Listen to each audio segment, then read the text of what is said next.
not at the camera. For his keynote, he's looking into camera 3.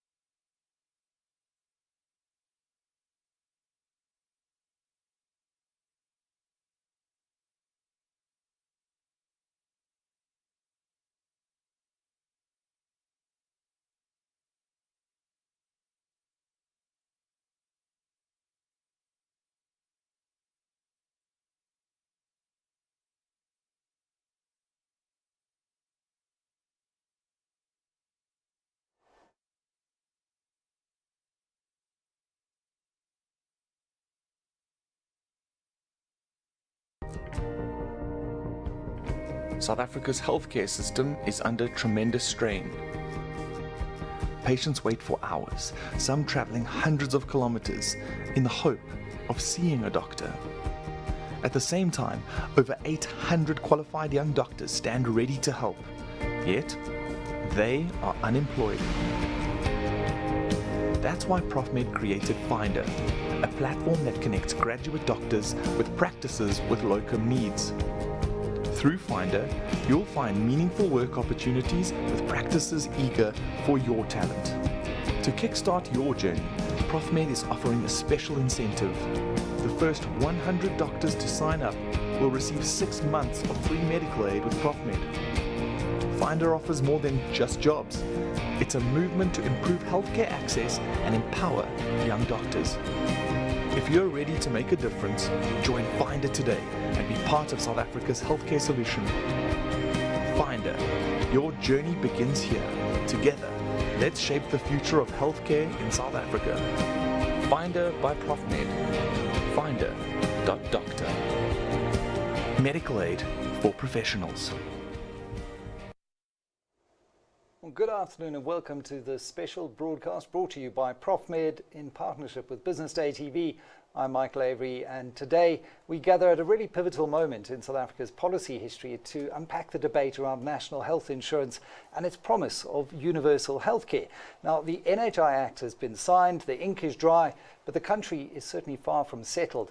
In fact, as we speak, no fewer than 6 legal challenges are before South African courts, from Solidarity, SAMA, we've got the Health Funders Association, the Hospital Association, the Board of Healthcare Funders, and the private practitioners, all contesting either the constitutionality, the affordability, or the sheer implementability of the NHI Act, from allegations of procedural irregularity in the President's assent to accusations of violated rights, fiscal irrationality, and overreach of ministerial power. These challenges reflect the high stakes and the deep uncertainty surrounding this massive health policy overall. Healthcare, after all, is where public policy meets personal experience. It's about affordability, it's about access, and ultimately trust in the system. As South Africa moves from policy paper to implementation under the recently signed NHI Act, the questions mount: who pays, what works, and how do we get there to a better system without breaking what still works? Thankfully, we're not having this conversation in a vacuum. It's anchored by data from Profmed's 2025 State of Health Report, which provides some sobering insights for both consumers in the public and private sector. 75% of respondents believe NHI will worsen healthcare access.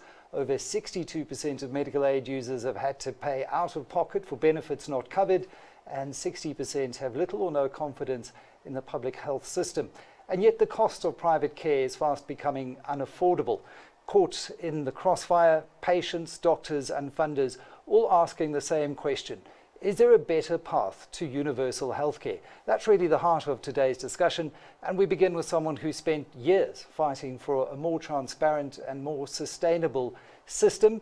To set the scene, it really gives me great pleasure to welcome our keynote speaker, Craig Comrie, who's Chief Executive of Profmed. Craig is not just the head of South Africa's largest restricted medical scheme for professionals, he's a vocal advocate for sustainable healthcare reform, an innovator through initiatives like Finder, and a fierce believer in empowering South Africans to understand and optimize their medical cover. And his address today is going to draw directly from Profmed's latest State of Health Report to help ground this conversation in facts, not fear, not ideology and uncertainty, and certainly not partisanship. So, Craig, it's a great pleasure to have you with us. Thank you. Thank you. It is an important subject, and it's something that affects everybody. Our State of the Nation survey that we conducted was really an effort to bring the voice of a health consumer into the discussion. We see the various legal challenges coming through, but we wanted to hear the voice of the health consumer. Our specific context is the professional, and so we try to poll professionals in the market, those that belong to Profmed itself and others who are obviously economically active. Maybe many of them are members of medical schemes, but there are others that weren't members of medical schemes that provided us with some really important information to reference in that state of health in South Africa.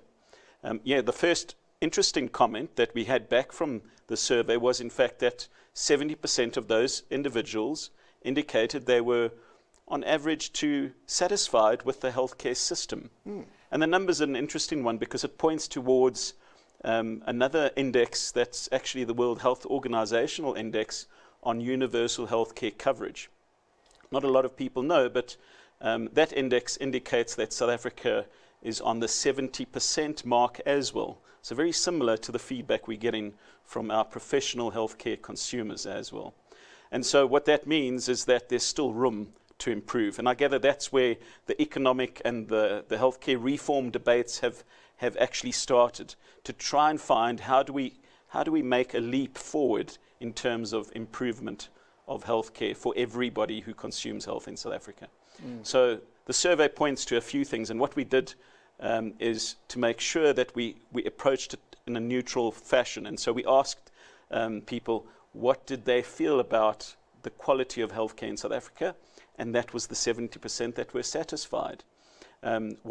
What was the biggest challenge for healthcare in South Africa very much pointed to the exact points that are currently under debate within the NHI policy and the reform legal cases as well. And so for private sector healthcare, it was all about affordability. 70% actually felt that they were receiving value for money in terms of the medical schemes that they belonged to. But there was 30% that felt that it was just too expensive. And so we get a very clear indication that in the private sector, affordability is the main challenge. In the public sector, a little bit differently. The two big items that came through is the skills accessed in the public sector. Being able to access the doctors, specialists quickly in the public sector was a problem. In fact, the third issue that was raised was the queues that we thought would actually feature quite prominently. In fact, the second issue that was raised by individuals in the survey pointed to just the general state of public sector infrastructure, cleanliness and maintenance. So it does point us to where we need to improve health in general, in both the public and private sector. We need to do better. And I don't think the movements or the incremental movements that I think would help in improving universal healthcare access is that far from us. We then asked about the NHI and the confidence levels of individuals in the NHI being rolled out in South Africa, and that indicated a lack of confidence. 90% felt that there was no confidence that NHI would make any real difference. So very negative views in terms of the policy, and probably points to the vacuum on how to finance, how do you implement such a bold and significant step in South Africa, and whether there is enough finance behind it, what are the benefits that you are going to access, and am I going to stand to lose something that I currently have in terms of my medical scheme cover and the services I currently access. So all in all, I think it points very clearly that we do still need health reform for both the public and specifically in the private sector if we are going to improve healthcare to the healthcare consumer as well. As much as we resist the NHI and those very big gaps that we still don't know how it will be implemented and what that would mean for us, a lot of the answers, like many things in South Africa, I think lies in the fact that we need growth, we need employment, and with that would come higher tax revenues, and with that maybe affordability would become less of an issue. The other thing that was really different in our survey was the feedback from the people being surveyed. They said that almost 60% understood NHI, which is a very complex document itself. It's a very complex policy point. And then we asked them, well, what would you do if NHI would not be implemented? What reforms would you make in the private sector? And a significant amount came through, and the dominant reason was, well, reform and make medical schemes mandatory. It's not an unusual statement, and I guess the professionals are close to knowing what's happening in the marketplace. They know what's happening in healthcare specifically, and so they knew exactly that the mandatory membership would create affordability within the medical scheme space while creating less pressure in a public sector space. Mandatory cover has been a recommendation on the table for the last 5 years from the Health Market Inquiry. So it's not a new reform, but we need to start actioning realistic reforms that actually deliver better services, healthcare services to all consumers of health in South Africa. Fascinating insights, and again, we are talking about professionals here, and I think a lot of the work that we did in the Health Market Inquiry indicated where we need to go. We're not terrible, as you said, 70%, and very benchmarked with the World Health Organization's findings, but there are still gaps, and we can move forward. Obviously, the question is NHI the tool to take us forward, and does it address some of those glaring issues around infrastructure, around funding, and what does good look like? If we're to talk about universal healthcare access and quality, I don't think any South African can quibble with those very noble goals and aims, and wanting to roll out better, more affordable, more accessible quality healthcare. But it's always about how do we get there, how do we do it, and what is the best policy lever? So we're going to be unpacking that on the panel. Thank you very much.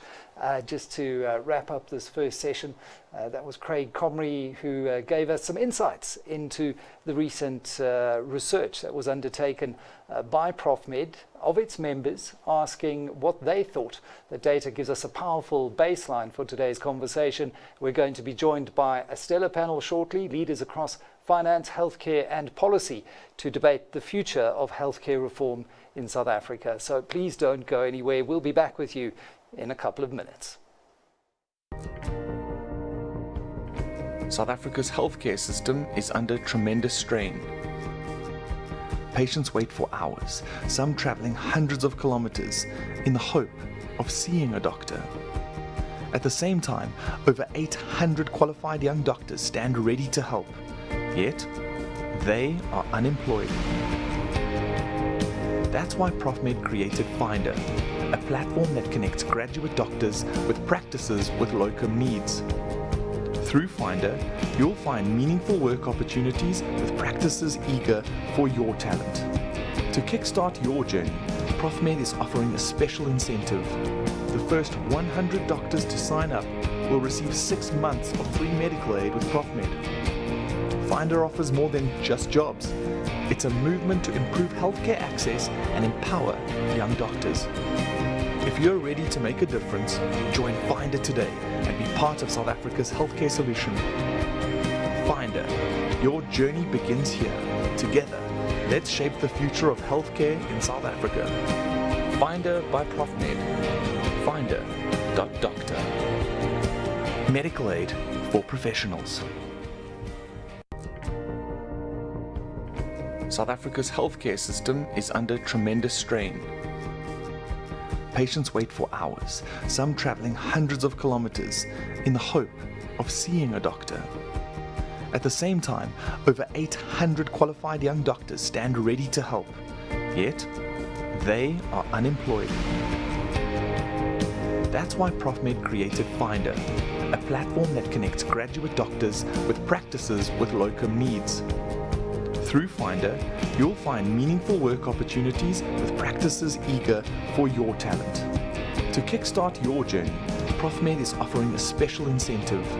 The first 100 doctors to sign up will receive 6 months of free medical aid with Profmed. Finder offers more than just jobs.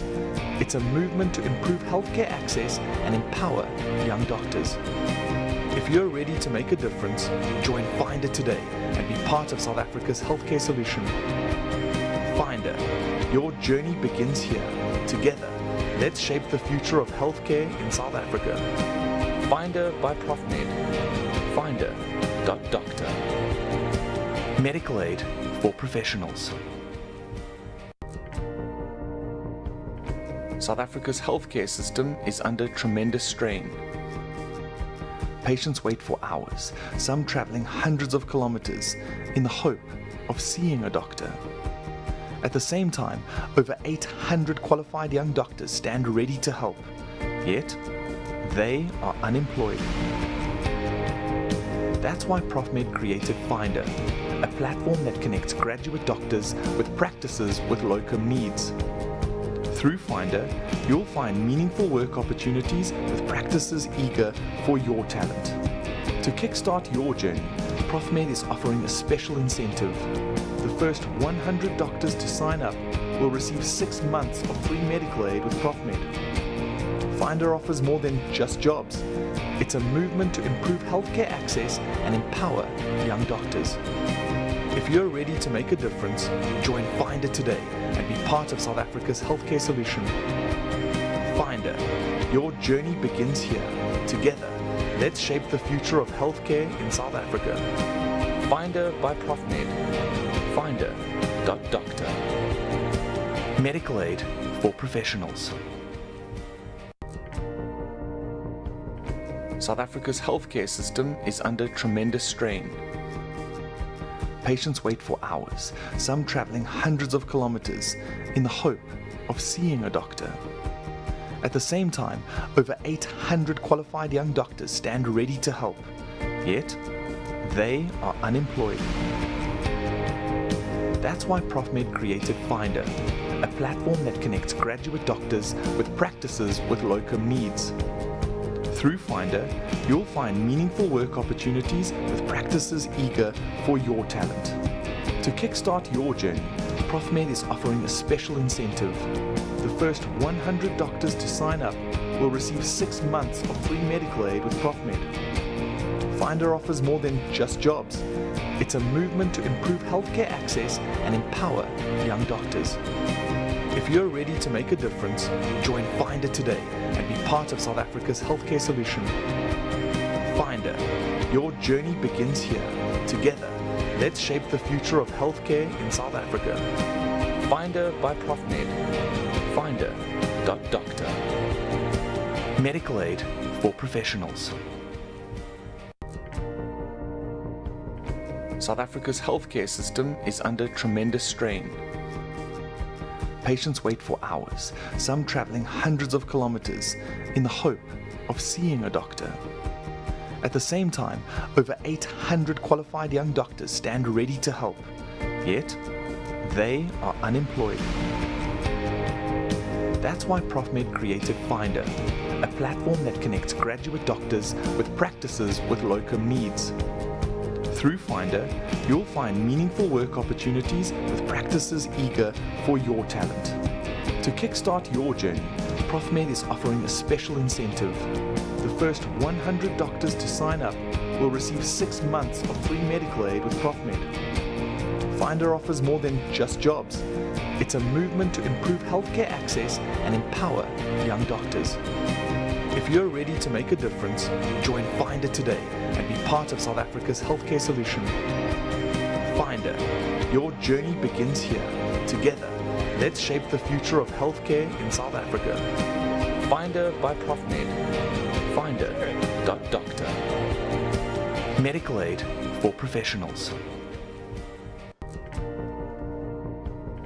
South Africa's healthcare system is under tremendous strain.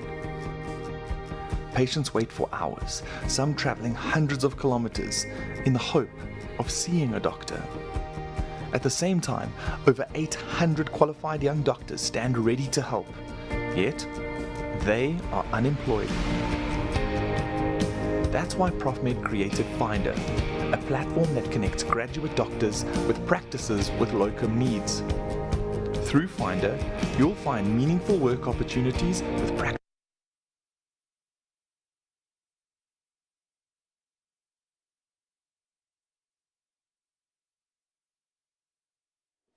Well, I'm joined now by a really esteemed panel. Barry Childs is Joint CEO for Insights Actuaries and Consultants. He's one of South Africa's most respected healthcare actuaries. His expertise lies in analytics, risk and healthcare system design, and he's worked on everything from disease burden models to the financial sustainability of medical schemes. He brings a really deep actuarial insight to this debate. Somewhere in the middle of the panel, next to him is Martin Kingston. He's Executive Chairman of Rothschild & Co. South Africa is a veteran. Martin is, I should say, a veteran investment banker who advised on over 150 landmark transactions in both the private and the public sector, as Vice President as well of Business Unity South Africa and a leading voice on structural reform. Martin brings a really sharp economic lens to the NHI conversation. Then, to my immediate right is Tanesha Naidu, CEO of the Health Funders Association. Tanesha represents over 4 million medical scheme members, a technocrat turned healthcare reformer. He's led the HFA's legal challenge to the NHI Act and proposed a multi-fund hybrid model to achieve true universal healthcare, and a rare voice that blends both technical depth with strategic clarity as well. And then rounding off the panel, we've got Craig Comrie of Profmed. Now, Martin, I've got to ask you, I mean, the million-dollar question is about rands and cents. And what do you think of the financial viability, sustainability of moving to an NHI, given what we've seen this year with the fiscal pressures on the sovereign, the debates in the GNU around upping VAT by a couple of % to fund an NHI? It would have to be much more than that. I mean, how realistic is finding the funds for a centralized fund for the NHI? Well, Michael, the way that it's currently structured, it's not realistic. In fact, we've argued that it's not financially viable, it's not implementable, and it's not practical. And indeed, as you have indicated, we need to live within our means. We had not one, not two, but 3 budgets that had to be tabled. And in the final analysis, we don't have the fiscal space. Indeed, even for the spending that we've got in front of us at the moment, what we have said as business is that we need to have a proposition that achieves the objectives, but not in the way that is currently being proposed. We have to make sure that we leverage the private sector, not that we abolish the private sector. And to do that, we need to be very thoughtful about how we can partner between government and the private sector to be able to ensure that we can achieve the goals and objectives of universal health coverage. That's not in the way in which it's currently structured. And we've said as much. We think that there are certain principles, including the fact that we can't have a single fund model. We need to have a multi-fund model. We need to use the resources, not just financial resources, but infrastructural skills and expertise. Indeed, the very model that, Michael, you and I have talked about before in the context of the partnership between business and government to leverage the entire system, that is not currently what is in front of us. And we saw great work through COVID and things like the Solidarity Fund and elsewhere, where the public and the private sectors can come together and work together quite well. Barry, if you look at the actuarial modelling you've done, I mean, do we have any idea what the realistic per capita cost of an NHI fund would be? Michael, no, not really. There aren't any a single version of the truth for what NHI will cost, partly because the benefits haven't been defined, funding sources haven't been defined. And it's really not clear also what the end game is going to look like from an NHI point of view. The people that have been looking at this tend to just look at the general pots of money available, what's currently spent in the public sector, call it 270 billion rand, and what's generally spent in the private sector and medical scheme side, which is, call it another 270 billion rand. And that overall, that's about 8.5% of GDP, which is there or thereabouts in terms of what countries should spend. And if we put that all into one pot, the NHI pot, where does that get us? So, I mean, to be honest, no really robust costing has been done further than that, as I say, just identifying those various pots of money, of which there are smaller sub-pieces like the medical aid tax credit and government subsidies of other medical aids. So they're big pools of money to sort of maybe be moved around on the board, but from an overall costing or feasibility or sustainability point of view, no real actuarial or technical work has been done there. even by Treasury as far as we can tell. Certainly nothing in the public domain. And it's important when you talk about what's spent in the private sector on medical schemes versus what's available and spent by government in the public sector, that's after-tax money that individuals are then taking to fund private medical schemes. Tanesh, I just want to come to this idea of a multi-funder model versus a single funder model. And I think it's quite central to how we move forward to this desirable goal of universal healthcare, which we can all agree upon. And you've been a proponent of a multi-funder model. Just talk to me about why you feel a single funder model is less desirable than a multi-funder and how it would work. Sure. So I think it's important, let's recognize that South Africa actually has one of the best private healthcare systems in the world, maybe even in the top 5, right? And that's actually been built on a multi-fund model. And that's driven by competition, innovation, and private sector really has come together. Now, and that's actually what we want to advocate further, drive more competition, drive more innovation, drive more remuneration models. Now, unfortunately, with the NHI Act, implementing a single fund model, that threatens that innovation. It actually is regressive. What it would mean, right, just on the combined public-private healthcare sector, medical scheme members would have to pay 1.5 times what they're currently paying in taxes, but experience a 43% decrease in access to care. And that's actually the constitutional point we have. So, but NHI actually went a little bit further, right?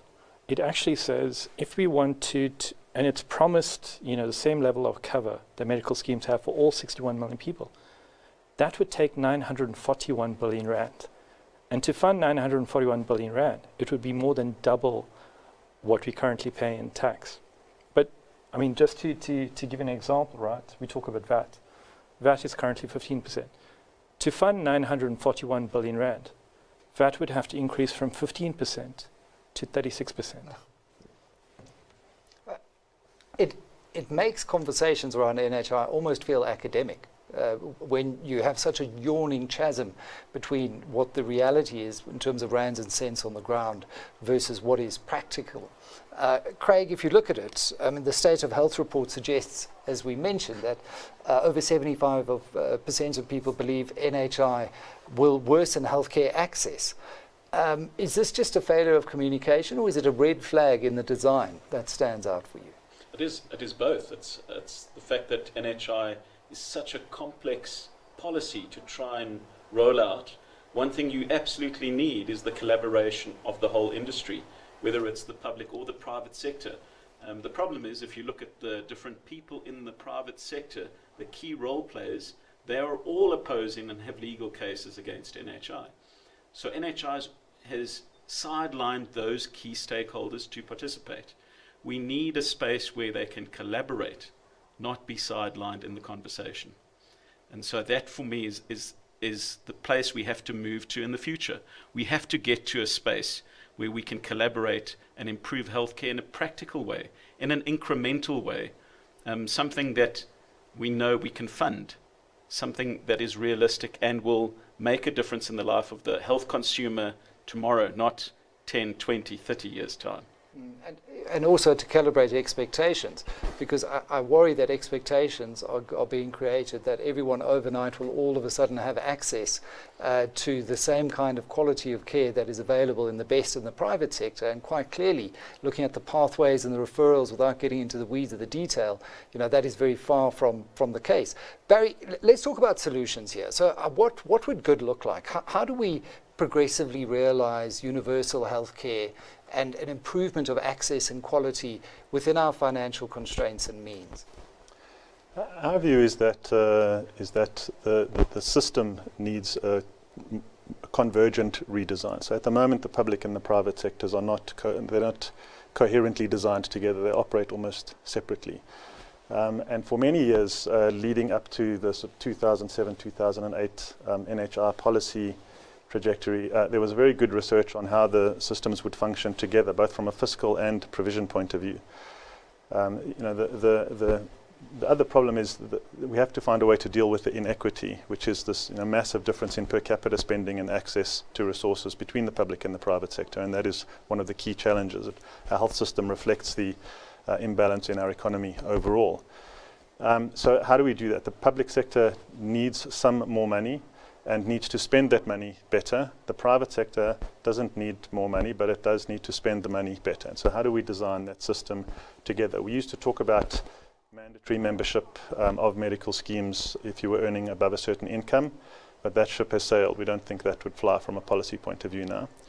One of the interesting policy interventions we think would work and would actually tick the boxes for both sides in the debate would be some form of NHI tax for non-medical scheme members. At the moment, if you drop off from your medical scheme, you essentially become a public sector patient, but with no additional revenue going to the public sector for your treatment. So if all medical scheme members stopped their contributions and became public sector patients, there's no additional revenue for public sector. Whereas if there was some kind of NHI tax for non-medical scheme members that could catch them, now you have a much more rational choice set for those people who could belong to medical schemes and don't at the moment. That's about 20% of income earners over 500,000 Rand a year. There's just no, they're hopping in and out of the system. They're abusing both systems, as it were. So an NHI tax for non-medical aid members earning above a certain income level would make that choice much more rational. It would raise additional revenue for the public sector and would allow much more fluidity for people if they're joining or leaving the medical aid sector.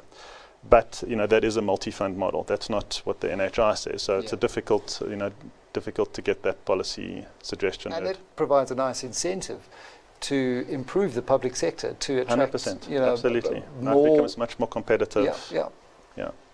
Where do you see the infrastructure bottlenecks currently that really need to be fixed if we are going to get to this idea, this promised land of universal healthcare? I think there too. I mean, the health system is so complex. Peter Drucker was famous for saying, a hospital is pretty much the most complicated organizational human system you can create, and the health system is an expansion of that. I think the infrastructure struggles within the healthcare sector locally. On the public sector side, mirror the infrastructure problems more generally. We need more money, and we need to be able to spend that money more effectively to improve infrastructure. And hospitals are complicated, very expensive, intense equipment that needs to be maintained, etc. A bigger bottleneck, which is a bigger problem to solve actually, is on the human resources for health, where we've had some good plans for improving our human resources for health capabilities, production of doctors, nurses, etc., while at the same time have empty posts and unfunded posts. So we need to produce more, but even the ones we're producing we can't employ where there's the most need in the public sector. So there are some real challenges there. And Craig, I mean, you've developed Finder to solve for that capacity constraints directly. What have been some of the biggest capacity constraint findings that you've uncovered and that we need to address in order to get to universal healthcare? Well, much of the Profmed membership is made up of doctors, and we see the average age of a GP now being 55, 56 years old. And so we quickly spotted the fact that we've seen young community service doctors exit that part of their training and not being able to be employed in the public sector. And so we thought, well, how do we match the two? If there's an older grouping that at some stage will need to retire and stop servicing the public, even if it is in the medical scheme section, how do we put the two together? Because we need every doctor that we can keep in South Africa. There's lots of research that indicates that we're at 3 doctors for every 1,000 people, while the average tends to be around 9 or 10. So we need to keep every doctor we produce. We cannot have unemployed doctors in the country. And whether the private sector needs to step forward in the public sector too, we really need to retain our future foundation of whatever health system we have in the future of South Africa. It's so important that while we're doing this, we don't further erode that already very quite brittle base. You try and book a specialist, go to an OBGYN, you've got a 6-month waiting list, and it's a wicked problem. You know, there's insurance issues, there's medical malpractice, there's all of that. I don't want to get stuck into those weeds, though. Marty, listening to what we've just heard, this idea of creating a special tax for those who are not part of medical schemes to fund an NHI, for example, and focusing more on the capacity constraints and those infrastructure bottlenecks. What do you make of that within the broader context of other models that you've looked at around the world? Obviously, there's the NHS in the UK, famed for maybe waiting a long time if you want to get a particular procedure. But are there other markets that you've looked at that we might be able to model ourselves on to get to universal healthcare? Well, I don't think that there's an analogous situation that we can find anywhere, unfortunately, because as we know, Michael, South Africa is a law unto itself in terms of its behaviour, but also, more importantly, the way in which society is both stratified and the performance of the economy. So we can't compare South Africa to the UK. We can't compare South Africa to other countries that have got sophisticated NHS systems, most of which work relatively well. Here we've got two major constraints. One is that we have a very high level of unemployment, as we know. We have very low GDP growth, and therefore so the per capita income is a particular challenge, and therefore the burden does fall on the state for a large proportion of the population to be able to provide basic health care. And the state needs to be supported and capacitated to do that. But at the same time, we have, as we've already heard, an extremely successful and thriving and properly capacitated private healthcare system, and that's not just the schemes, that's not just the hospitals and the clinics, that's not even just the private sector healthcare providers, the individuals concerned, the specialists, if you like. It's the integrated aspect of what we can put before the population who pay for that currently. That's the reality. We have a strained or constrained fiscus, as you've said, and so what we've seen in other areas of collaboration with government is you need to be able to aggregate and pool all of those resources without it being centrally directed. It obviously needs to be regulated. There's a health market inquiry report that came out several years ago, the recommendations of which attach both to the public and the private sector, which have not been implemented, those recommendations. I also need to touch on another point that you made, which is we need to manage expectations. As you say, it's not a question of flicking a switch. It's not as though tomorrow, because we've announced it, this is going to be available on a universal basis. It's actually not going to be available. Indeed, the government has clarified and made it very apparent that this is a long-term process to be able to move into this experience of being able to offer universal health care or universal health coverage to the population at large. We're not managing expectations. The other point that I think we do need to focus on is, who calls the shots? Who has overall responsibility? At the moment, there's far too much discretion given to the minister. We've seen that in many other areas of the economy, as you know, Michael. That's not appropriate. That also needs to be regulated. We need to have a level of independent assessment of performance, the ability to set prices appropriately and properly, but not, if you like, centrally, and certainly not from a single individual or from a single department.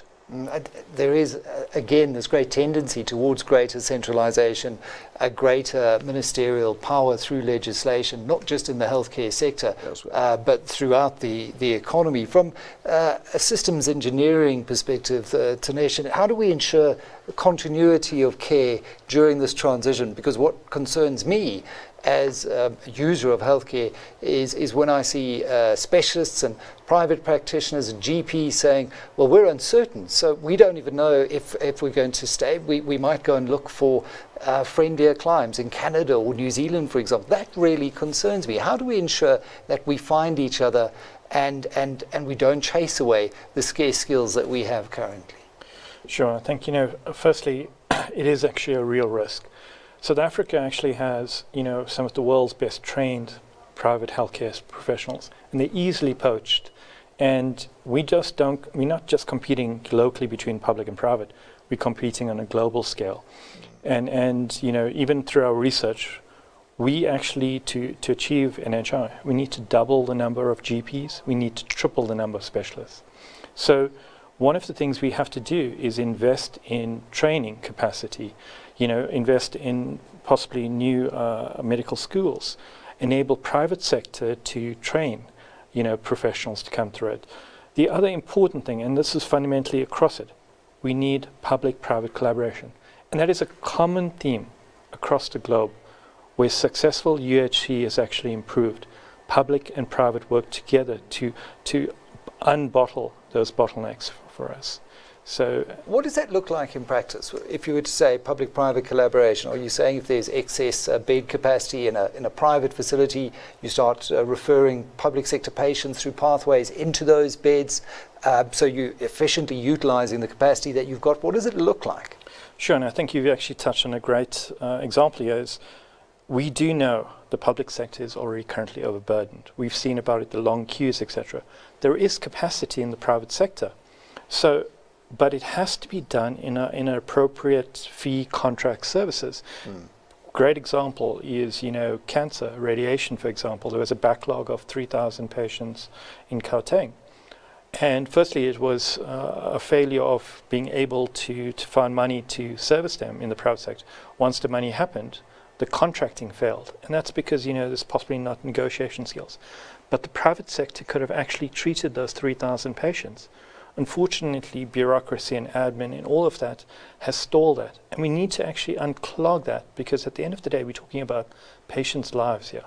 And we need to actually improve. It's no good to just stand here and accept the status quo. We need to actually come together, talk around the table, and unclog those inefficiencies. Yeah, and again, coming back to what you said, Marty, about growth, if we can start to see better access to quality healthcare for the majority, that'll also then feed back into greater productivity, further fueling economic growth. So it's a bit of a chicken and egg scenario. But you've had experience in building bridges between the public and the private sector. You've seen it through COVID, the Solidarity Fund. What works in terms of trying to marry the best of the private and the public sector and to build deeper collaboration in your experience? Well, I think that there are two or three key ingredients. The first is that we need to have a common fact base. I mean, as you've heard from Barry, there isn't a common fact base right now. There's no alignment as to what the cost will be, what the mechanisms should be. The only way that you get that is through dialogue. That's exactly, of course, what we did in the case of energy, where we established and through the government, the National Energy Crisis Committee, where there needed to be people speaking with one voice about what not only the problems were, but what the aspirational goals were. The same thing applies here. The second is we need to build a level of trust between all role players. I think we need to acknowledge here bluntly that there is not the requisite level of trust. We built that during COVID. I mean, COVID was a crisis that focused people's minds, and we worked together very collaboratively. By the way, you could go and get vaccinated either in the public sector or in the private sector facilities, and the cost was the same. The government agreed what was an appropriate tariff, if you like, for that vaccination process. That trust needs to be established. It needs to be established fast. When we talk about getting people around the table, constitutionally, the government is obliged to ensure that it consults with society at large, and there have been literally tens of thousands of submissions on the NHI Act, which were not taken into consideration. In fact, in reality, none of them were taken into consideration, and that will need to be reviewed. Unfortunately, in the process, two things have happened. One is we've lost a lot of time when we need to provide that healthcare support, particularly to those who are most needy in society. The second is that we've undermined confidence in the system. So it's not just individual practitioners who may think they don't want to be here, but if you're a private healthcare provider, if you're a scheme or if you're a hospital, and there are questions as to the certainty, the predictability of the environment within which you're operating, then you pull back from the sort of commitments that you should be making today for tomorrow for our children and our grandchildren. And I think, therefore, that we need to appreciate the urgency of actually settling the differences that exist at the moment, making sure, as I said, that we can pool all the resources, but in a transparent, credible, and an appropriate manner, and that we account for it accordingly to society at large. Sadly, it doesn't help when you talk about building and fostering trust that there is rampant corruption in the public healthcare sector. Many SIU cases remain unresolved. Ms. Diokaran, and we remember what happened to her as a whistleblower in Gauteng.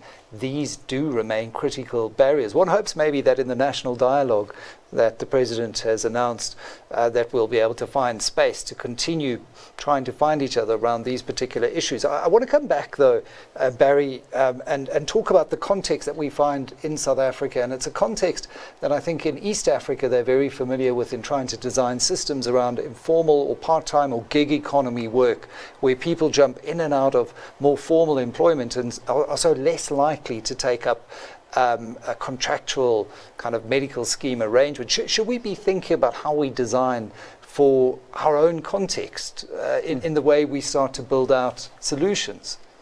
Yeah, sure. That just in time is a real headache for actuaries, because insurance isn't designed sort of to opt in and opt out when you need. Certainly not healthcare insurance. The risk of moral hazard or anti-selection is too high. You'll join. We see it in the prevailing system now. I think when people get a particular chronic disease or wanting to have a baby, they'll jump into the system, pay medical aid contributions for a while, and then jump out. So there's a net loss to the system. Difficult to design for that. But we have seen some interesting designs on other types of insurance, general insurance, household insurance, and some of that thinking could be applied to healthcare. But again, it comes to what we really need is a design for the system overall. If you're not in a risk-pooled environment, in a medical scheme, say environment or health insurance environment, then you're naturally going to rely on the public sector, but there should be some mechanism to make sure that you're contributing your fair share. Yeah. If you're doing that just in time, that's generally frowned upon from a health policy point of view. We try to reduce what we call out-of-pocket payments as far as possible, because they'll tend to penalize those most vulnerable and most in need. So what you really want is as broad a risk pooling as possible from an actuarial and sustainability point of view. But at the moment, because the systems are not coherently designed and not designed to work together, there are massive gaps when people are opting out. So why is mandatory health insurance off the table then? I don't know that it's off the table, but I think it would just be difficult. To force South Africans to do anything turns out to be quite difficult. We don't like it. So to say, well, once you're earning above the tax threshold or whatever income level we choose, you have to belong to a medical scheme. I think people will be upset about that.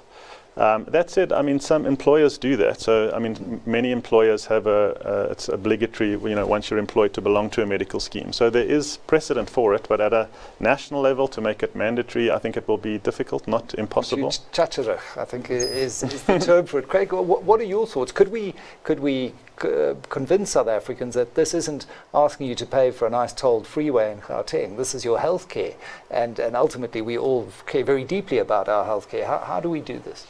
I think the biggest ambassadors for medical schemes are those that are using the medical scheme and landing up in that exact case where they need to access having a child, which now cesarean section, 65,000 rand. You need to understand what healthcare actually is costing, and then realize the risk that you're assuming not being part of the system.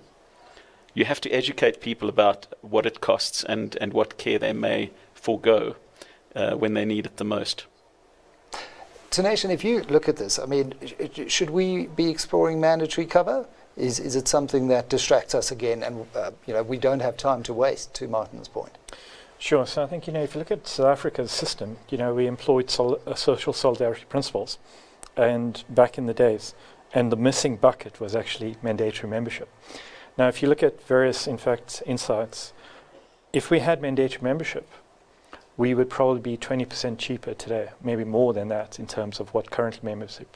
Just to understand that, we've got about 4 million taxpayers that are part of medical schemes, and of the 7.5 million, so it's another 3 million people that could have been contributing to it. So, there is always that opportunity. It's been earmarked in the health market inquiry, not necessarily as an immediate step, but it's something we should progress towards. And I do believe it is one alternative to make healthcare cheaper. And anything that's going to make healthcare cheaper, private or public, we should be focused on doing that. And, listen, there was so much in the health market inquiry about supplier-induced demand and, are the hospitals overbuilding? Are they overbilling, sending you for that MRI twice, 3 times, where maybe one could have done? But it will come back to the politics, Martin, of kind of a mandatory medical scheme introduction, and also using that to cross-subsidize the informal and unemployed. Do you think there's political space for that kind of conversation currently? I think there's political space for making sure that we can extend the scope of schemes, either current schemes or new schemes. It's no different to a low-cost benefit option. That's another way of addressing some of the big delta in the system, for sure. That requires political courage, of course, and conviction that we can properly communicate to the population at large, perhaps I should say the voter population in particular, that this is in their collective interest and for their benefit. Now, my own sense is that there is a much broader acknowledgement today than there was 5 or 6 years ago that collaboration between all social partners, and particularly between the public and the private sector, is the way to address some of these very challenging issues. What was interesting in the course of COVID, of course, and you touched on the Solidarity Fund, was we saw a huge level of corruption emerge in an area that didn't exist previously, if you remember, just in the context of the procurement of PPE, for example. And yet the Solidarity Fund enjoyed the trust that it did for a couple of reasons. One was because it accounted for every single rand and cent that it received from donors. Some of the donors were individuals who gave 10 rand. Some were institutions and philanthropies that gave hundreds of millions of rand, literally, to the Solidarity Fund. We've not seen the same thing with government, that level of transparency, accountability, consequence management. That is a necessary ingredient in in building confidence, if you like, in the system, the existing system and the future system. Now, I think that the political leadership of this country acknowledges that. Certainly we've seen it in the areas that we're already cooperating with. Unfortunately, in many respects, NHI was used as an election tool. I suspect actually the outcome was not the one that was intended, and we're going to have to go back to first principles. We don't need to throw the baby out with the bathwater, by the way. I think there are many elements, as we've discussed already, of the objectives that we all support and endorse, but we're going to have to make some fundamental changes, even if they're limited changes, and that also requires political courage. Governance. I mean, it really does boil down to the difference in governance structures that we saw between the Solidarity Fund and what happened in the private sector. And I think I know Nicholas Crisp might argue to Nation that that's why we want a centralised fund, so we can have greater oversight. You see, if everything's decentralised, there's more incentive for bad actors to dip their hands into the pot. How would you respond to that, and the governance differences between a single or a multi-fund solution? Sure. So I think, firstly, international research has shown across the globe where UHE is, a multi-fund is actually the way that happens. It's actually the best principles. Why are we going on a single fund actually, is arguable. But for us, we looked at a single fund model. And when you actually do a single fund model and you incorporate medical scheme membership altogether, medical scheme members are actually older. By virtue of them being older, and you can think about it as, older people actually consume more healthcare resources. Pooling them together, that medical scheme membership is actually going to utilize a lot of the surplus fund, additional funds, way more than your current public sector. So what's going to happen is, if a package costs 100 rand, medical scheme members will utilize 130 rand, and 94 rand will only be left for, the uninsured people. And that's why, that's the negative part of it. We're actually going to lose access to the vulnerable. They will have less health cover.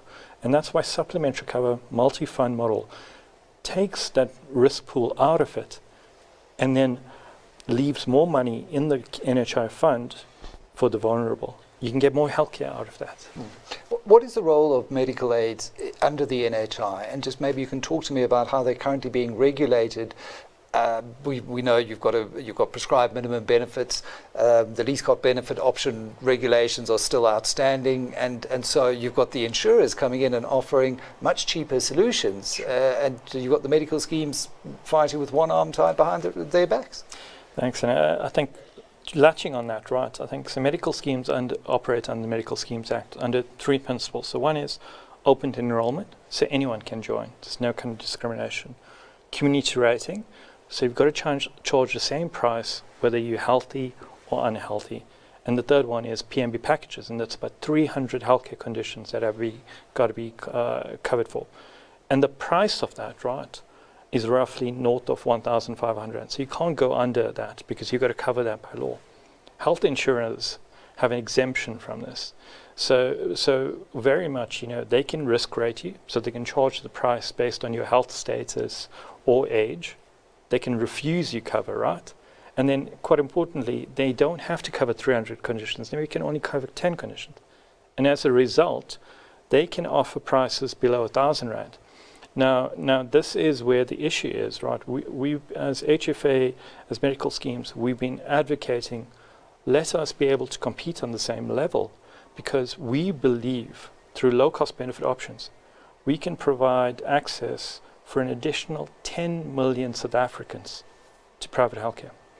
And I must say, we've been arguing for this for about 10 years. And I must say, we're starting to maybe hear some green shoots, because I've been invited to speak in a few weeks to NEDLAC about LCBOs, about low-cost benefit options. So I'm hoping it's the right green shoots. Well, 10 million lives to bring into the net is not something to be sneezed at. Craig, if you look at it, and we're talking about solutions here, what role could medical schemes play if they were allowed the regulatory room to operate and on a level playing field and bring down the costs and welcome another 10 million South Africans into that covered net? Well, I think initially it plays against the fact that we have anti-selection happening in a space where we don't have mandatory cover. So when you need the service, that's when you want to belong to a medical scheme. If you can get typically the younger population that like the health insurance products early on into the medical scheme, you know what their risks are, and you can manage their risks as they emerge with age. One real benefit of a medical scheme is that they're owned by their members. They aren't in it for profits. Health insurers obviously have shareholders and a profit motive in the space. That's why we think medical schemes is a much better place for a LCBO type of offering than a health insured space. Have you been invited to NEDLAC? Luckily, we're part of HFA, and we'll let Tanesh handle that. I've got to come back to the legal cases, and there's 6 now, which all have to run through the courts. But given the litigation cloud hanging over the NHI, maybe we could just run through the panel, Tanesh, and starting with you. What would a legally sound, financially stable, socially credible version of universal healthcare actually look like? Sure. So, as part of our engagement, right, and HFA has always been this perspective. We don't want to just be critiquing NHI. We don't want to just show the problems. We actually want to put a solution on the table.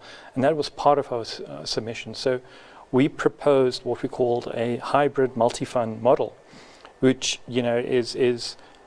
enables public-private collaboration, right? Because private sector has all the skills. We've got the knowledge of building a world-class system, fraud skills, etc. We can come to the party to explain how to incorporate DRGs. We do believe, a consistent and a tax-based contributions to a common NHI benefit package should be enabled to contract to both public and private sector. So all 61 million people should be able to have that package, and then enable access to supplementary cover for medical schemes. For those members that can afford to, we have, generally going to be the high risk, allow them to buy up. And then it's other important points, which is we must implement and reinforce the HMI recommendations. Competition, innovation, enable choice, standard benefit package. I think, those are key things. And then we must be realistic. We can't, expect the world package. We've got to work within what our finances are. Yeah. And we can scale as the economy grows, as jobs grow. So for me, and then the last point I want to say is, regulation should be guardrails. There shouldn't be potholes. And I think that's actually what we need. We need dialogue. We need to understand, how do we make something better for everyone? Yeah, I mean, could you imagine Starlink going into rural areas where you're operating a clinic and you can do AI diagnostics, radiography by accessing, the world's best technology, and you overcoming those infrastructure bottlenecks? Just think about what we could do. What would ideal look like from your perspective, Barry? Yeah, I think there are few possible ideal permutations. I would characterize this particular path, which I've said to, for those that will listen. I think that this is the path of most resistance as opposed to path of least resistance. In a system that's difficult to reform, I don't know that there's been any legislation put forward and passed. Maybe Martin, you'll be closer to it than me, but that's been so heavily contested by the sector that it's trying to sort of regulate and fix. And I think, as Craig says, that says something for the level of engagement which didn't work out like it's supposed to. I think private funders, medical aids, should be able to buy services from public providers, from public hospitals, and it would increase the funding to those public hospitals. I think public funders through the NHI or current provincial departments of health should be allowed to buy clinical services from private providers where there's spare capacity, with well-governed contracts. I think we stand in our own way and tie our shoelaces together from a bureaucratic and contracting point of view there. Public sector contracting is extremely difficult, so I'm sympathetic to that, but we really must try to find a way around that. So I think a system that's designed much more coherently together as one integrated system would function much better than we have now. What we're worried about is while the focus is on building up capacity on NHI and implementing NHI, that the private sector, the medical aid side, which has been in need of more progressive regulation since 2003, is left to self-implode. And we're seeing that pressure more and more. We warned about the so-called actuarial death spiral in the late 90s. And this is what's played out now over 25 years of above inflation increases on the medical aid side because the regulatory system is imbalanced. Yep. It's protective from an open enrollment and community rating point of view, but does not have the risk mitigation pillars you need at that time, mandatory membership and risk equalization, to stabilize the system. And so, that's why we have these contribution increases, which lead to affordability pressure, people anti-selecting, people buying down their cover. And this is not ideal. And if that's left to continue for the next 10 or 15 years, we're going to have real, even a bigger problem on our hands. So what we'd really like is, yes, okay, NHI is pursuing this particular course and the court cases will take their course, but really the private sector and the reforms suggested by the HMI really need attention. Otherwise, we're going to have continued pressure on that side as well. Yeah, and I think people would, you look at the Eskom death spiral, as it hiked prices to deal with underinvestment, more people migrate off the grid, and so it goes. And it's been that way in healthcare because, to Martin, to your point, we're also not creating the new jobs and the economic growth that incentivize young members through employee benefits at firms to join schemes. And so what happens, Barry, that actuarial death spiral is just hastening their demise within the current regulatory noose that is around their necks. Is there a solution that satisfies the Constitution, Martin, the financial sustainability and the structural concerns we've raised in the bones of this Act, or do we have to start again? No, we don't have to start again. I think that if we just build upon what we've already heard from the panel, within the private sector there's a high level of convergence and alignment as to what is required. We need to be careful, Michael, that it doesn't come across as though somehow or other all the skills, capabilities and experience resides in the private sector, because that is just not so. I mean, we need the public sector just as much as we need the private sector. We actually need both.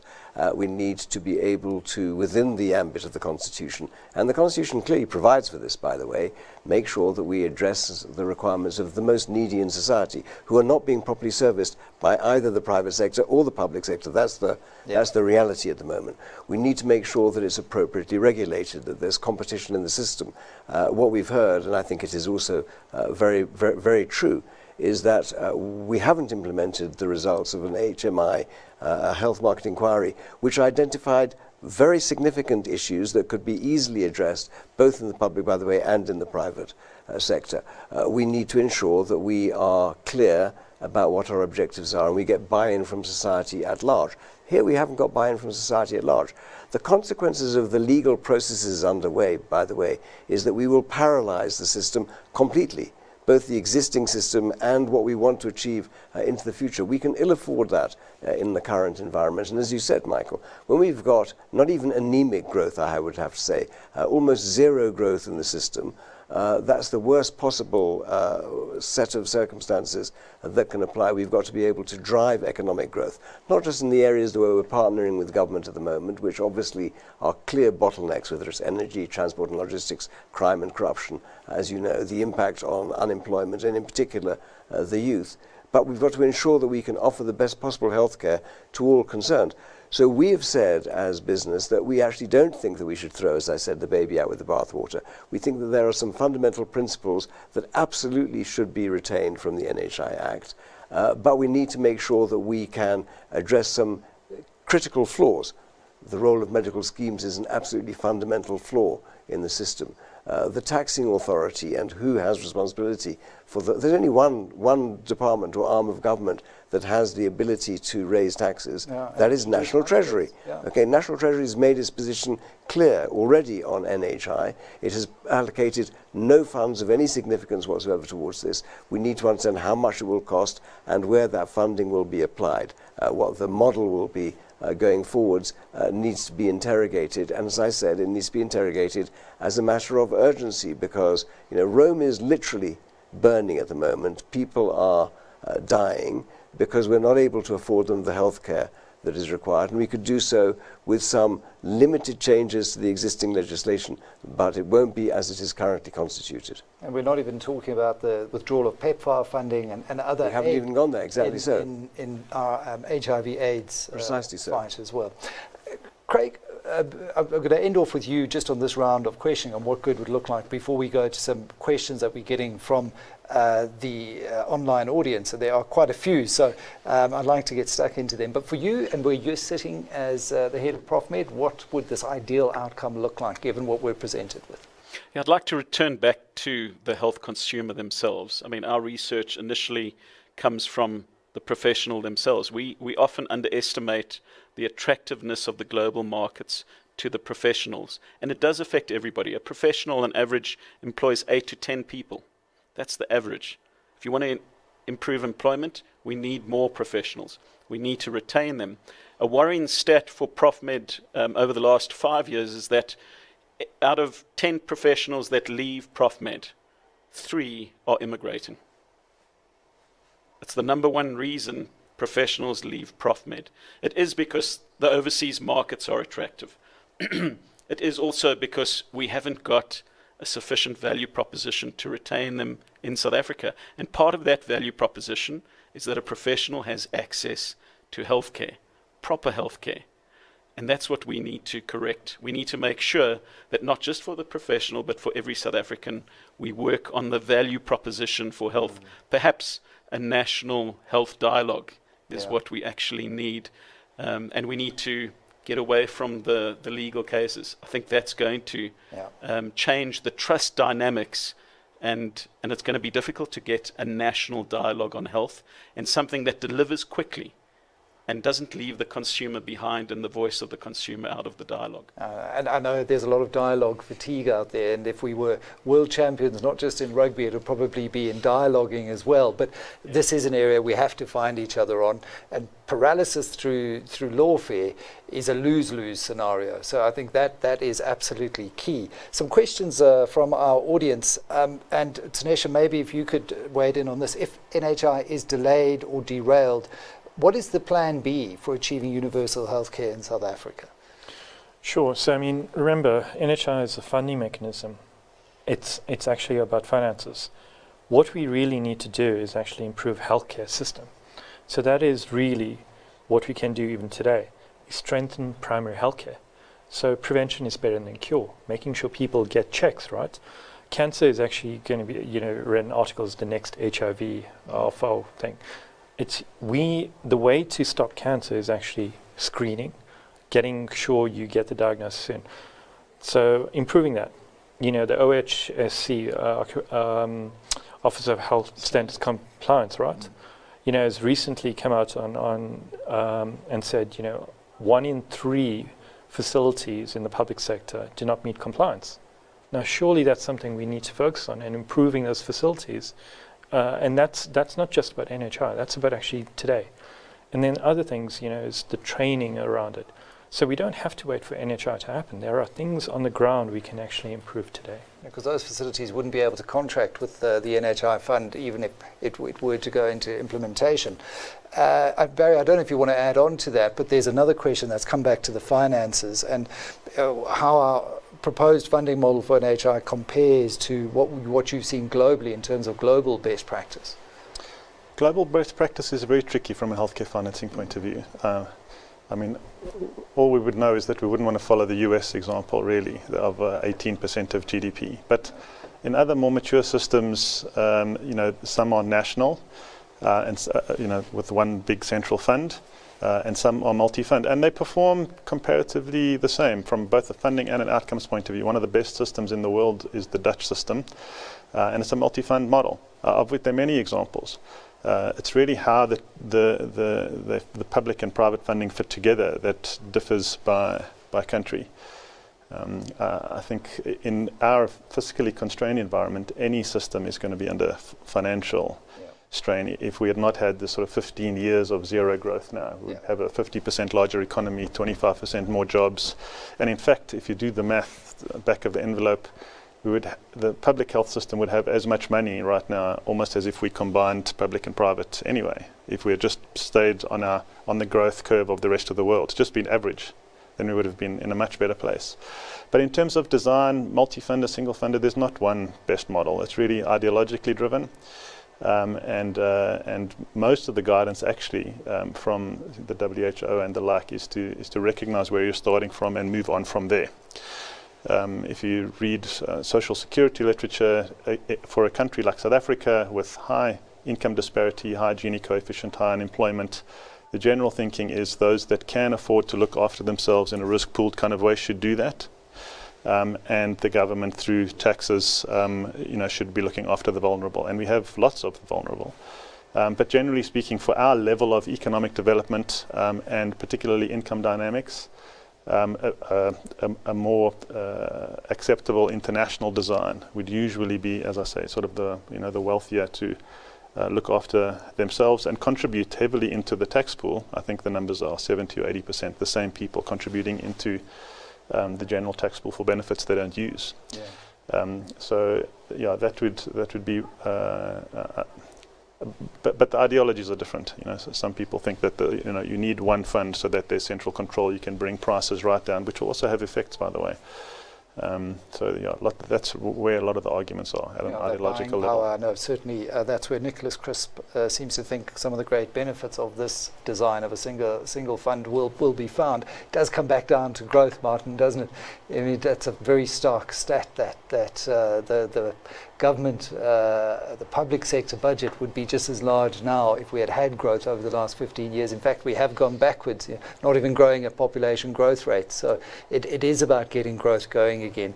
I want to come back to a question here, and I think it's actually directed at you, Craig. And if you look at your State of Health report that you've just released, are there any pressing realities that policymakers or we may be overlooking in the NHI debate from the research that you've gathered from your members?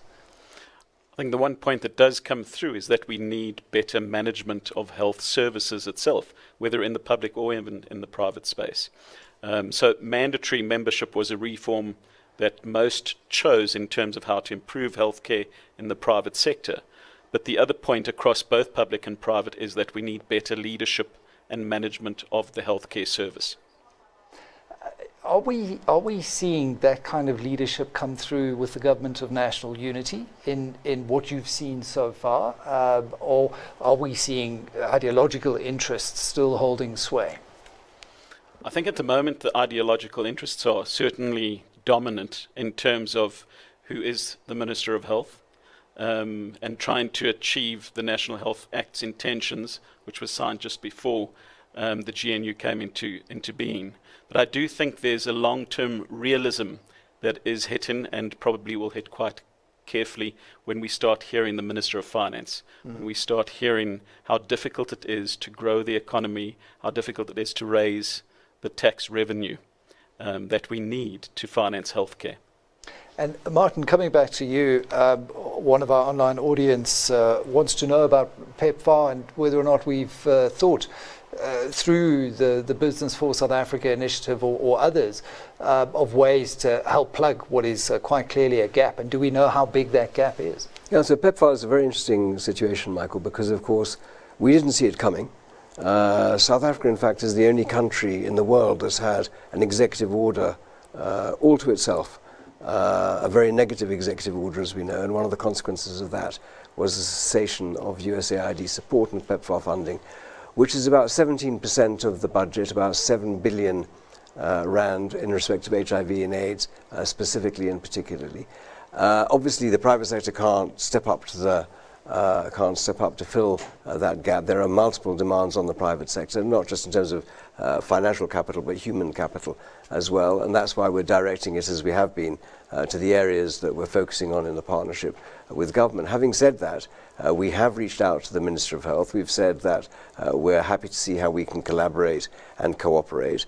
In the final analysis, when we see the strictures on the budget, I think that there should be, and I'm speaking personally here, I think there should have been an emergency appropriation by the Minister of Finance to fill the gap to the extent that the Department of Health couldn't reallocate its budgetary appropriation accordingly, because we know that this is absolutely fundamental and critical. As the Minister of Health said, you know, those who are donors can decide not to donate, and that's effectively what the President of the United States had determined, with very significant ramifications, not just, by the way, in the context of PEPFAR, but also NIH. Much of the academic research and technical research that takes place in the country here is actually not just for South Africa's benefit, but for the global good.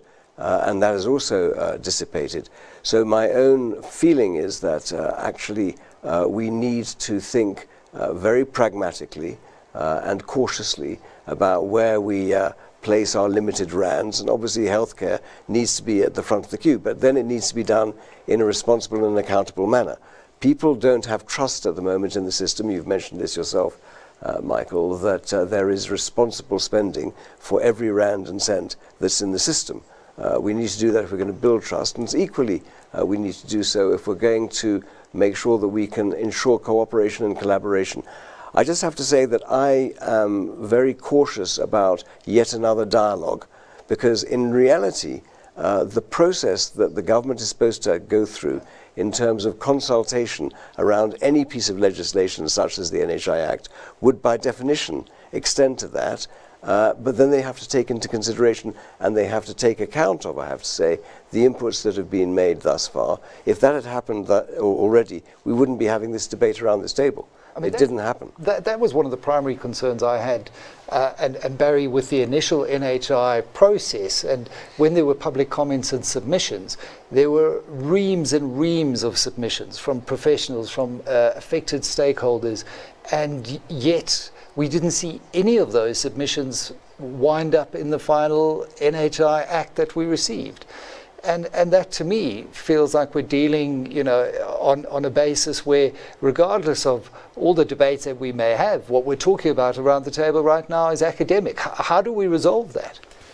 I know you're an actuary, and I'm talking politics now. But well, politics and law. I mean, just a little outside of my field, but I don't know. It is very disheartening, and that's unfortunately why I think we are in where we are with the legal cases. So I think the stakeholders felt that that was their only recourse left to them for not being heard, was to follow this route, and now the courts will have to take a view. Well, Tanesha, I mean, you are one of those litigants, and is that accurate? Yeah, I think, you know, firstly, we realize, right, going to court actually is going to take one extreme amount of time, distraction, and at the end of the 5 years, when we probably aim to get into Constitutional Court, we can have one winner and one loser in that case.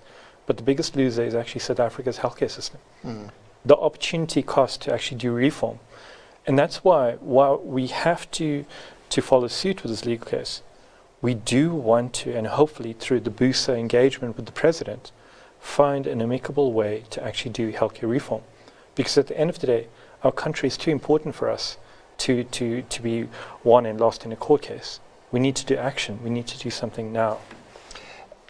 Has the fact that you've now resorted to going to court received any positive response from government, from the Minister of Health, to open his door to talk outside of the legal process? Sure. So, I mean, I think we're still early stages, but, I've heard there is positive intentions, through the BUSA channel to engage at the president level, who is actually, the head of state and the person who actually should be driving this. So we look forward to those conversations. I want to come back to a question from our audience, and Craig, it's addressed to you. How do we ensure that whatever path we take, health equity remains our North Star in all of this? I think the important part is to describe what health equity is. Health equity at a low level of quality standard is certainly not health on its own. And so we have to actually make sure the resources are stacked, the management expertise is there, certainly the funding is realistic, and we know what we can do optimally with the funding in terms of moving universal health care into a far better WHO rating than we currently experience. And what is the role of Profmed then in taking us to that North Star? So Finder, for instance, the platform that we created for doctors, is really designed around the fact that we want to keep resources in the country. We want the doctors employed. We want to make sure that they are the foundation of the future universal healthcare system in South Africa. So I think as a private sector, we all have a fundamental role in terms of securing our futures and securing the futures of not just those that are employed, but the unemployed, the most vulnerable. We need to actually make sure we have a good healthcare system that delivers better than what we're doing now.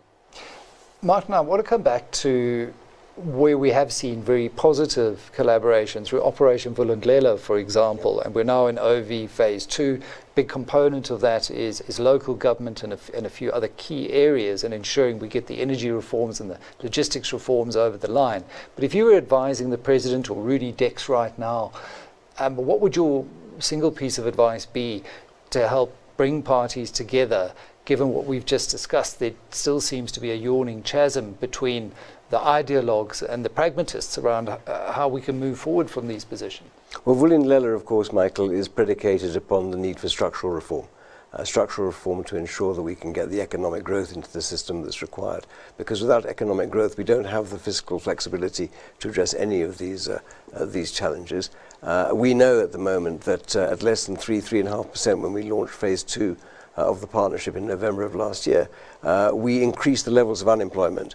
3.5% growth, and those who are the most impacted, of course, are the youth.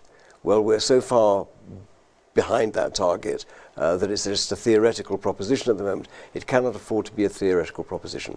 And in the context of Vulindlela, both 1 and, as you say, 2.0, a very specific set of interventions were defined by government, overseen, of course, by the President, led by Rudy Dex, exactly as you've said, with the private sector making sure that its expertise is availed to the government at an arm's length basis. We're very mindful of the need to avoid any perception of conflicts, let alone real conflicts of interest, and where in a targeted way, things that are blockages to the system can be assessed and addressed. I don't think it's quite the same here, because here we have to have a holistic approach.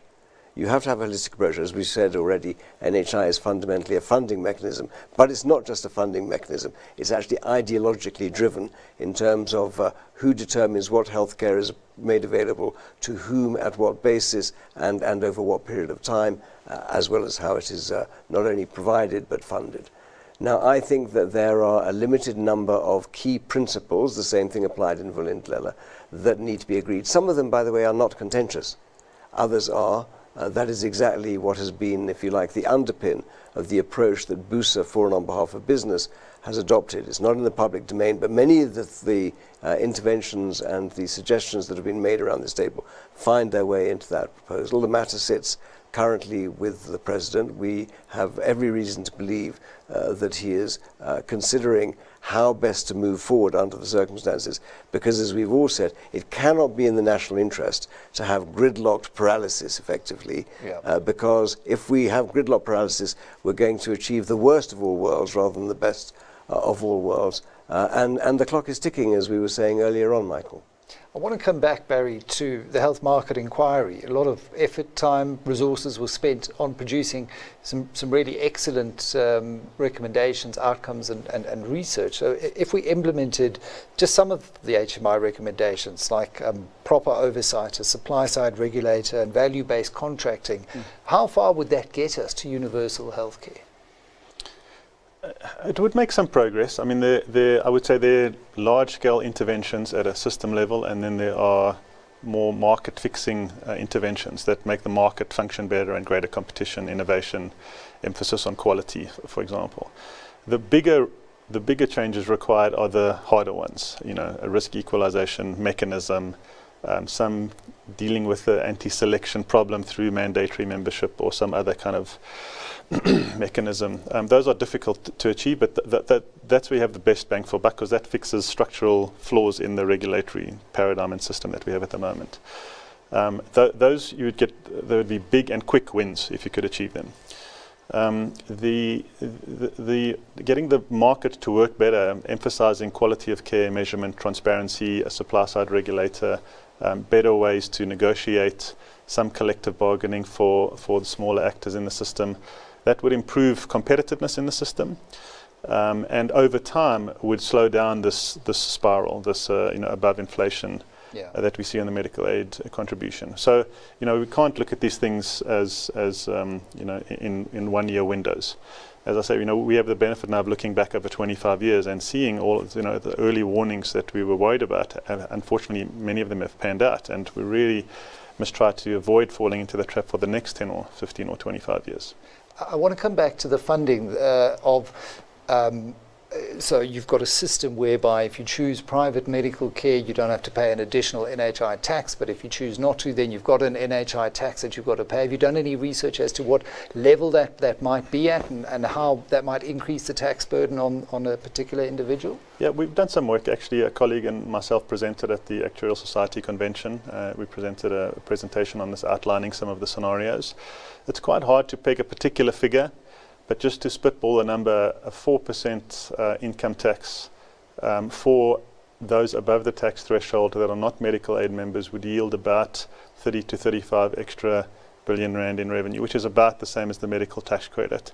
And actually, we played with different scenarios, and if you look at the extremes, you have a situation where, for example, if in the extreme case everybody dropped off their medical scheme membership, now there would be a 4%, say, NHI tax for all income earners above the tax threshold. That would result in meaningfully more money into this public system or NHI. And so as a fluidity mechanism, as transportability mechanism, it would work well, but it would be quite tricky to peg a figure. We used 4% just as an indicative value to show the orders of magnitude.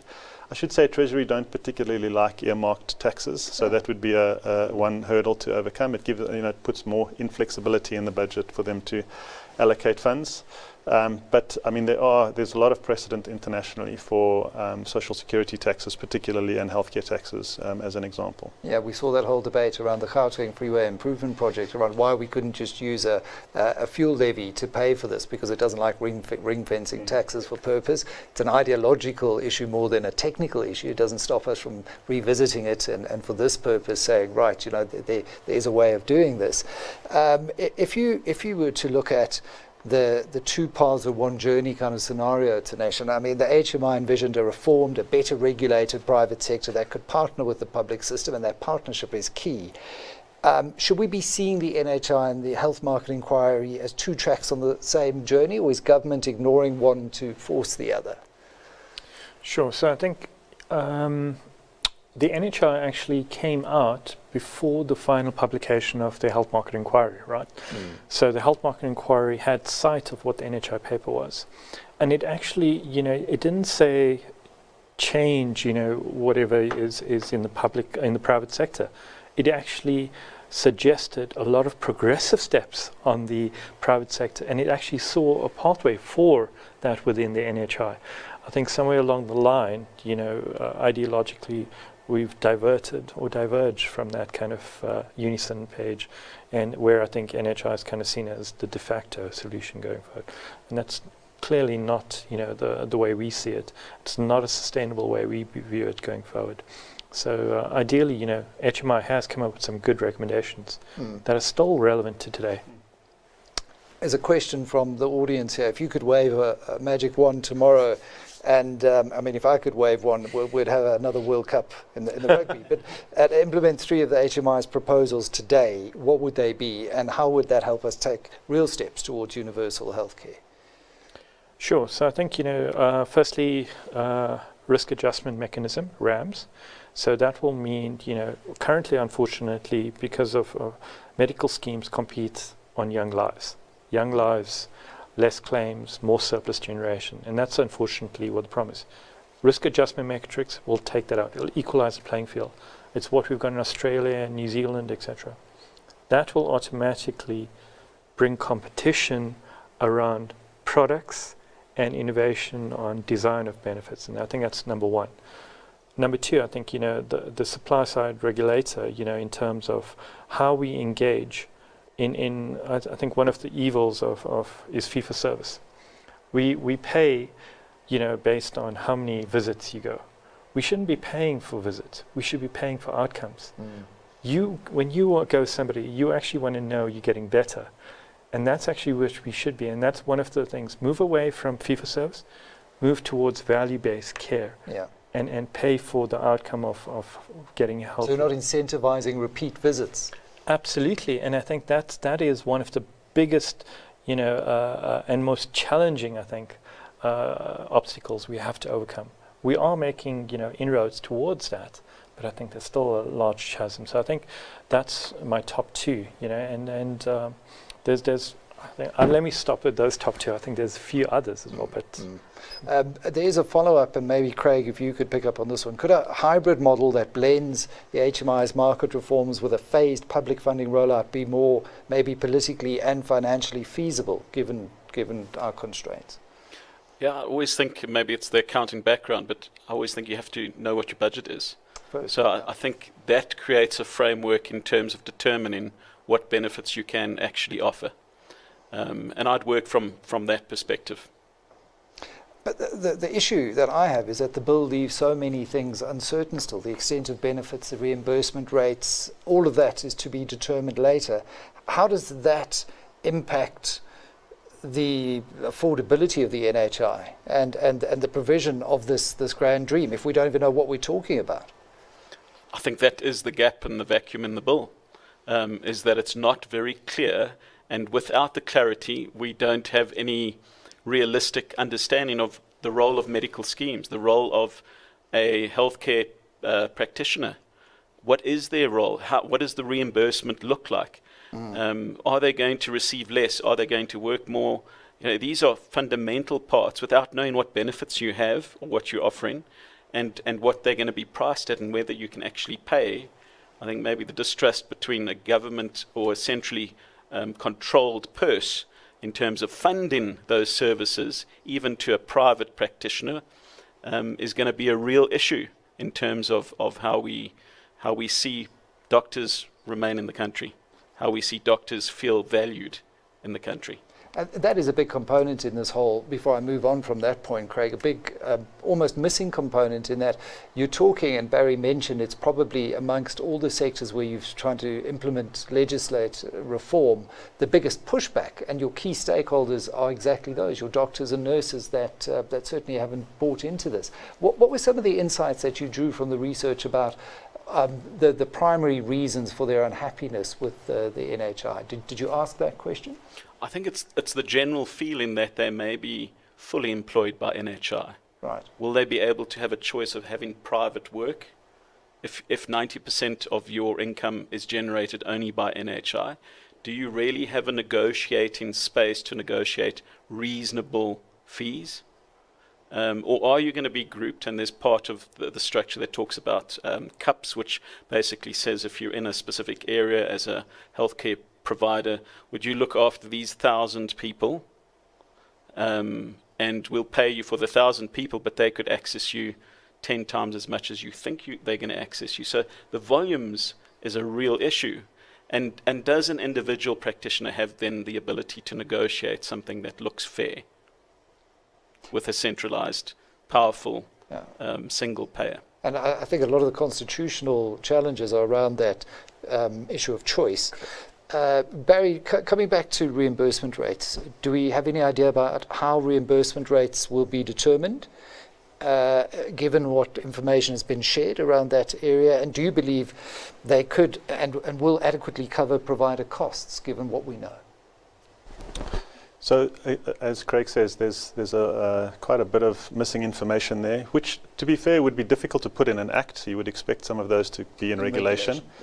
But that is what's driving a lot of anxiety.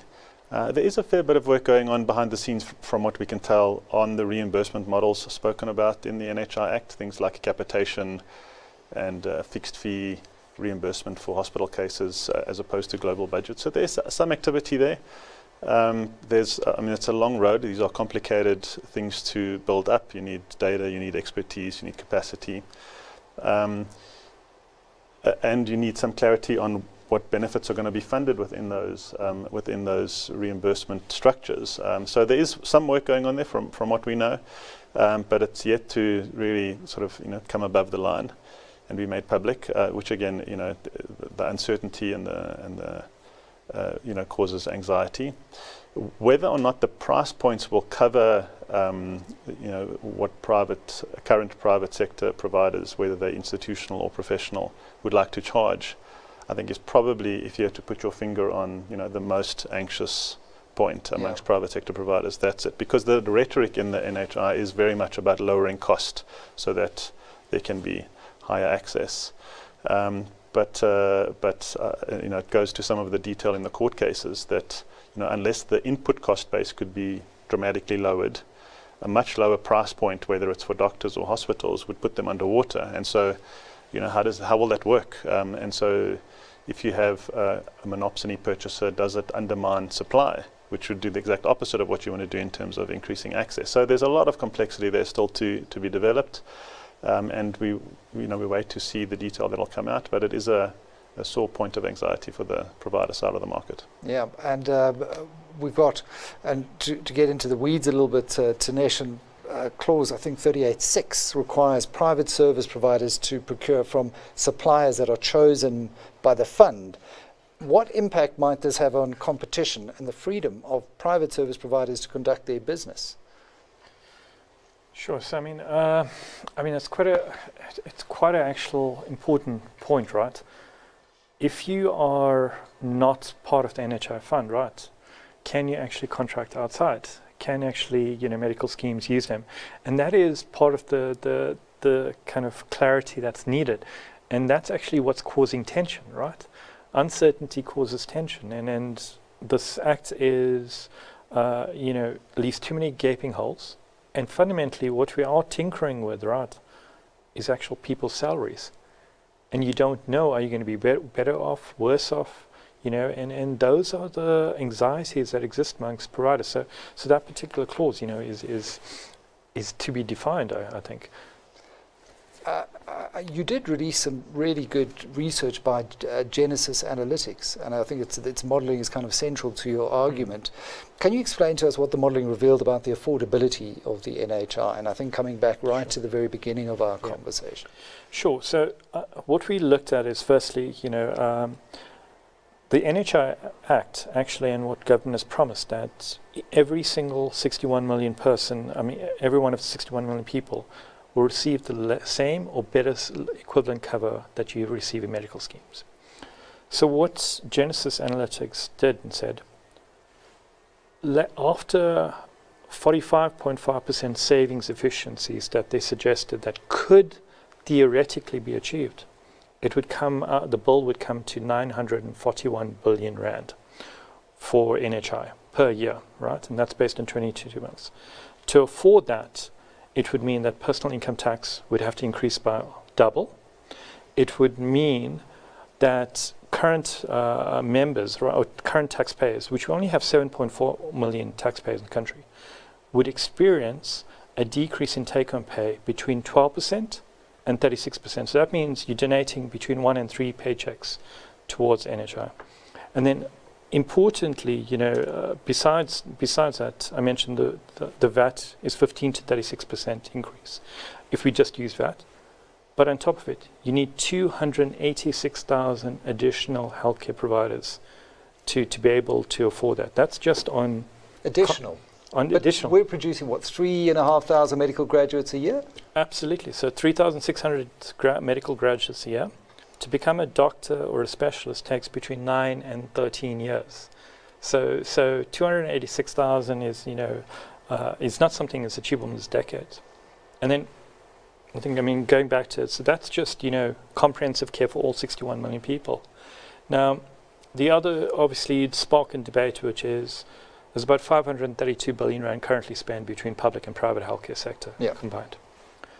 Now, if that all is pooled into one fund, right, it would mean people who are taxpayers and medical scheme members particularly would have to pay 1.5 times what they're currently paying in tax and receive 43% less healthcare. Now, across the sector, right, and I think it's one of the most important points is, if we don't have enough funds, and that's quite obvious there, and if we don't have enough healthcare practitioners, the end result is what we call healthcare rationing. And healthcare rationing is something, it means longer waiting queues, unavailability of procedures. And we've seen it in particularly, some instances, which is, if in public sector, if you're a baby that's born under a kg, you're left to nature. You're not necessarily going to be able to receive, neonatal care. The other one is, for example, it comes back to Constitutional Court's case, which is the Subramani case. If you're over 65 and you require renal dialysis, which is a reality given where we are in terms of non-communicable diseases, a lot more people need that. You are left to basically survival rates and availability of beds and so on. So those are real issues. Yeah. We've got 5 minutes left, chaps, so I just want to give you all maybe a parting comment for our audience today. I mean, some might say, why don't we just deal with this through amendments to the Act, Craig?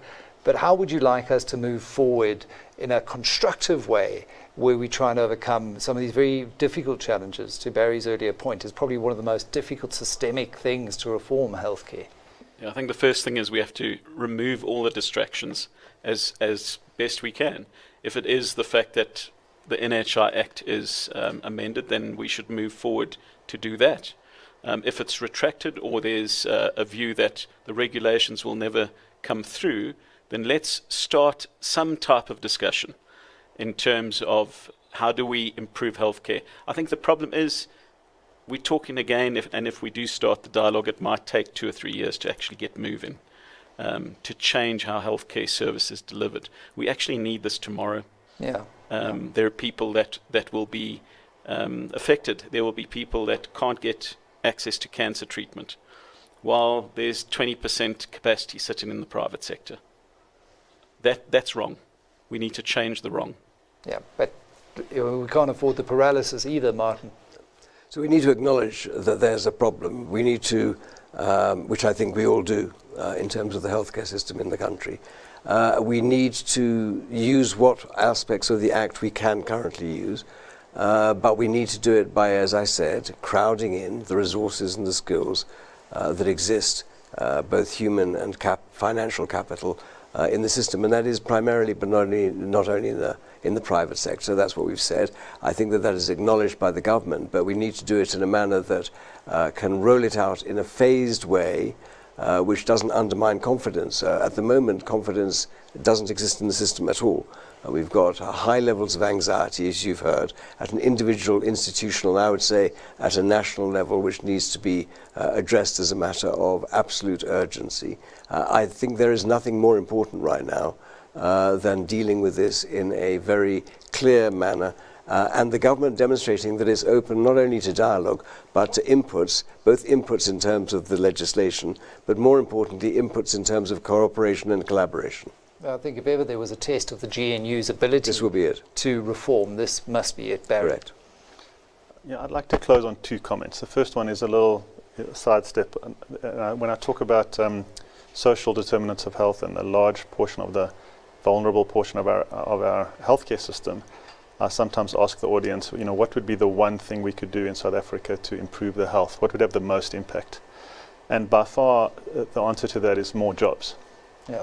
The health system needs attention. That'll be my second point. But if we could only do one thing with the magic wand, I would actually, for the health system, I would say it has its problems, but what we need as an overriding macro factor is to get back to an economic growth path. We would have more employed people that could look after themselves much better. We would have more tax to spend on the vulnerable. Much of the affordability pressure we experience in the system right now would have been ameliorated. So I would say we need to become obsessive about economic growth, at least world average, but there's no reason we shouldn't outperform. We have everything we need to outperform world GDP growth.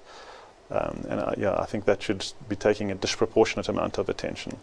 Second thing would be that I would plea that while we're sorting out and coming to terms in a dialogue or through the courts or through whatever other mechanism there is, coming to terms with what NHI means, I would plea for the reforms suggested by the HMI that everybody knows that the private sector needs, that those are given attention and appropriate capacity to implement, because otherwise we're going to have another 5, 10, 15, 20 years of atrophy and cost escalation in the private sector, and then we won't have much to talk about putting the systems together because of the kind of cost pressure that will happen over another 2 decades in that system. So it's actually critical that the system get the regulatory attention that it needs, not with lip service and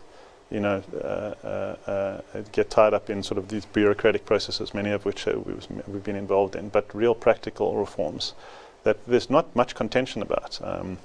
As difficult as the HMI process was for the system, I think almost all parties would agree that those reforms are fine and would improve the system. So the two things, economic growth obsessively, and then while we're sorting out NHI to please implement the reforms everybody agrees with for the private sector. You get my vote for Finance and Health Minister. Maybe we need to merge them into one as a cost-cutting measure as well. Tanesh, I'll give you the last word. Great, thanks. I mean, they've really echoed quite a few sentiments I had in mind, but let me just add on to what they've said. Two practical things. I think the first thing is the engagement that the President is having with BUSA. Let us put some priority on that. That for me is the high road. And it's the way to do it. And the second thing, and I'm going to come back to this, let us enable low-cost benefit options. 10 million people we can enable to primary healthcare.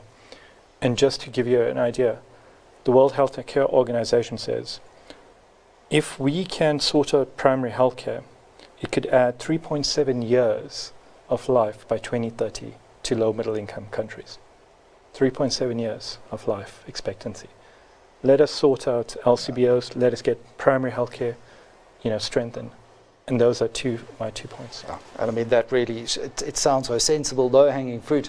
Let's certainly hope that we start heading towards that particular road and outcome. Well, that brings us to the end of a powerful and timely discussion. Thank you very much to our panelists, our keynote speaker, and our audience at home. This isn't the end of the conversation, as evidenced by the various ongoing legal cases challenging various aspects of the NHI, and obviously what we've just said. As Profmed's own data has shown, healthcare reform must be evidence-led, it must be collaborative, and ultimately South African in design, being aware of our context. Well, from all of us here at Business Day TV, thank you for joining us for this essential debate on the future of healthcare in South Africa. South Africa's healthcare system is under tremendous strain. Patients wait for hours, some traveling hundreds of kilometers in the hope of seeing a doctor. At the same time, over 800 qualified young doctors stand ready to help, yet they are unemployed. That's why Profmed created Finder, a platform that connects graduate doctors with practices with locum needs. Through Finder, you'll find meaningful work opportunities with practices eager for your talent. To kickstart your journey, Profmed is offering a special incentive. The first 100 doctors to sign up will receive 6 months of free medical aid with Profmed. Finder offers more than just jobs. It's a movement to improve healthcare access and empower young doctors. If you're ready to make a difference, join Finder today and be part of South Africa's healthcare solution. Finder, your journey begins here. Together, let's shape the future of healthcare in South Africa. Finder by Profmed. Finder.doctor. Medical aid for professionals.